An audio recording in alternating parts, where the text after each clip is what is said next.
It's great to be here in Chicago, which is kind of a second home. I have family here. My dad is from here. I worked here. Deborah Shore is here, who was carrying around a cover story I wrote about her 13 years ago in the Chicago Reader. There are a lot of old friends that I'm seeing here, and I feel very grateful to be back here tonight. And so thank you for hosting me. I was thinking about the first time that I came into contact with ELPC, which was when I did a story about a fight they were engaged in during the Bush administration that had to do with the Northwoods in Wisconsin. And we went up there. It was my first time in like a little 6-seater plane, which freaked me out. And we flew around the Northwoods. And they were battling with the Bush administration over a logging issue. And I wrote a story about it. And it was pretty transformative for me. It was my first time in the Northwoods. And it got me thinking a bit about what my relationship to the environment was. And I thought I would talk a little bit tonight just about the fact that I never thought of myself as an environmentalist or even thought of the environment as my issue. I grew up in the Bronx in New York City. The first time I was ever in a tent was when I was about 26 years old. Probably about the first time I ever went on a hike. My summers were spent like playing basketball on very hot tarmac. I considered when I was growing up, even though I had sort of left in liberal politics, I thought of the environment as not as something that I felt strongly about, but I definitely thought of environmentalists as like the kind of people who wear LL Bean and don't live in the Bronx. And one of the things that has happened over the course of my life and my adult life as a reporter, and one of the things that's happened to everybody in this room, everybody across the globe, everyone who works both in environmental issues and who works outside of environmental issues, is that the category of the environment, which was always the most capacious category that exists on Earth, has expanded out in a way that we all now have to confront. This room is in the environment. South Florida is in the environment. East Texas is in the environment. The Bronx in Hunts Point, which is the central nervous system of markets in New York City and will be flooded underwater unless we do something, that's in the environment. And if I take you to Hunts Point and you look around, you will see nary a tree. There are no hiking trails. The air is polluted. But that's the environment too. The challenge right now, in a political sense, is to move people conceptually to understand the universality of stakes that everyone shares in what I think began in people's public imagination as an environmental issue. The way that many people were introduced to the question of the climate was through environmental activists and scientists who were the first to ring the alarm bells about what was happening and what we were doing to the Earth. And because they were the first, and because groups like ELPC and others were the first to take up the mantle, that means that that issue for so long has been an environmental issue. And it's an issue that a lot of people feel extremely strongly about as an environmental issue. But the challenge that we face, and something that I think has really started to happen in the last few years, particularly with the global movements, Greta Thunberg, who you saw there, the Sunrise Movement and others, is to transform the conceptual space of what exactly we are facing and how much of our politics that should inhabit. I did an interview with David Wallace Wells, who people I'm sure are familiar, wrote this incredible book called The Uninhabitable Earth. And it's about what the Earth can look like, what American society and human society could look like if we don't take the very drastic action that we need to take. And obviously it's depressing. Almost like panic-inducing. Like the kind of way your chest gets tight if you're in an enclosed space or you think about your own death. And he said something to me that stuck with me, and I think it's a quote of him quoting someone else. He said, "Climate will be to the 21st century what modernity was to the last few centuries." There's no modernity beat reporters. There are no modernity bills in Congress. There's no modernity firms. Modernity is what we exist in. It's everything. It's the systems of exchange we have. It's the industrial system we have to produce goods. It's the institutions that we've built as human beings to protect ourselves and to provide some security for our co-citizens. It's everything. And everything will be the climate in the coming years. Communicating that, of course, is an almost impossible challenge. Howard and I were just chatting actually beforehand about how you go about communicating it, how you need a road into it, because that concept is so mind-exploding that you cannot lead with it in a 30-second ad. But slowly but surely, the work that people in this room are doing and the work that everyone is doing who works on this issue and beyond is slowly moving our conception so that our minds can take on the size of the problem.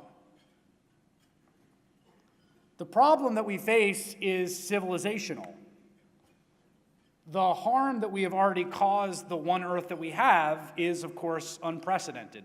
We have not had this much carbon in the atmosphere since humans have been on the planet. Or, I guess, since humans have had active civilization. And the challenge that we face has to be commensurate to the scale of the problem. But that requires something so deep in each of us as political actors, as citizens, as spiritual beings, as human beings, as family members, as kin and friends and lovers to the people that we love. Because it requires us to think about where we are in the world that we've created. And thinking about where we are in the world created and what the scale of harm that we're able to do is the kind of thing that we saw in the middle of last century around the literature around nuclear weapons.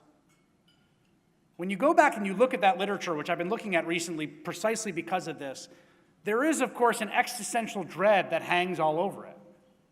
There is a surety that there will be some human error that could bring about the apocalypse. There are moments, of course, where human error brings us close to either nuclear war or nuclear accidents. There are actual nuclear accidents that happen. But suffusing all of that is a clear-eyed look at the scale of the risk that human beings have entered into as the nuclear age dawns. And that clear-eyed assessment is a huge part of what ends up motivating the various actions that are taken to preserve life on the planet that we now have.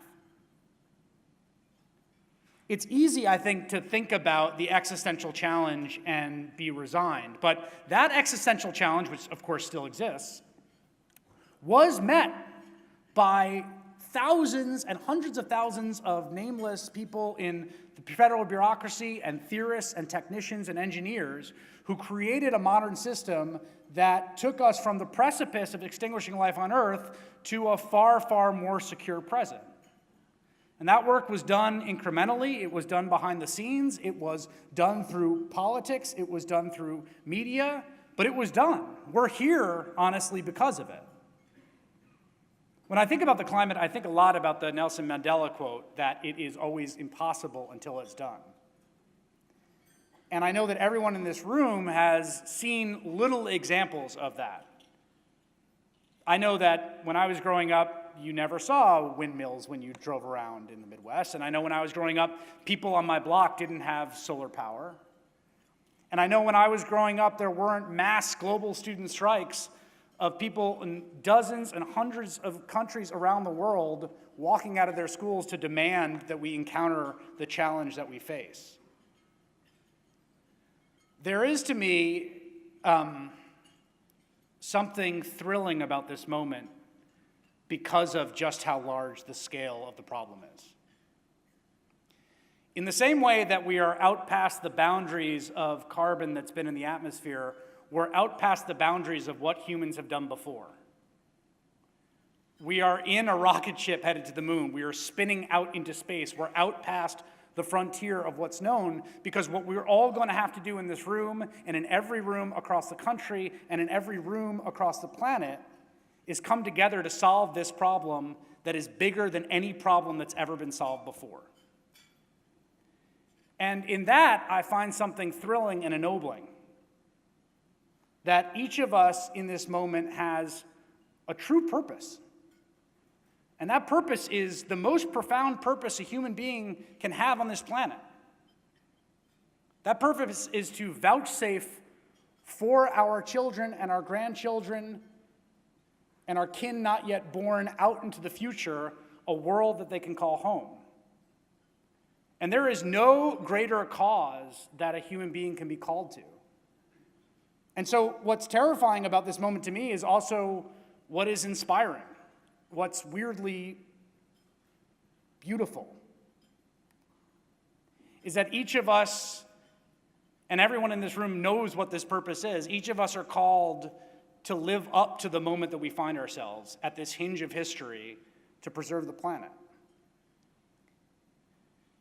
I want to just close these opening remarks by saying that, because you guys are real quiet, it was not a lot of comedy in that. But, you know, it's a heavy topic. I do this sometimes with groups that issues that I cover. I think I was just doing a criminal justice event, an amazing organization in New York. And what I told the people in the room is the same thing I'm going to tell you in this room, which is that you're winning. When you're in the daily fight of it, I think it often doesn't feel like you're winning. And that's true of public defenders that I was talking to in another room who were seeing their clients get thrown away daily by the system. And I think it's probably true for a lot of people in this room who don't feel like you're winning. But I am here to tell you that you are winning. The wind is at your backs. The conversation is changing. The political awareness is changing. There's a general transformation going on. And right now, I think one of the most important, if not the single most important political trend that's happening in the country, the one that I keep my eye on the most, that's more important to me than whichever candidate is nominated by the Democratic Party and ends up running against the current president, is the primacy that voters are putting on climate. We're watching it climb up the ladder, poll by poll by poll. This awareness that everyone in this room has worked so hard to engender and to cultivate and to act on, it's having its effect. And all I can tell you is, please keep going. Thank you.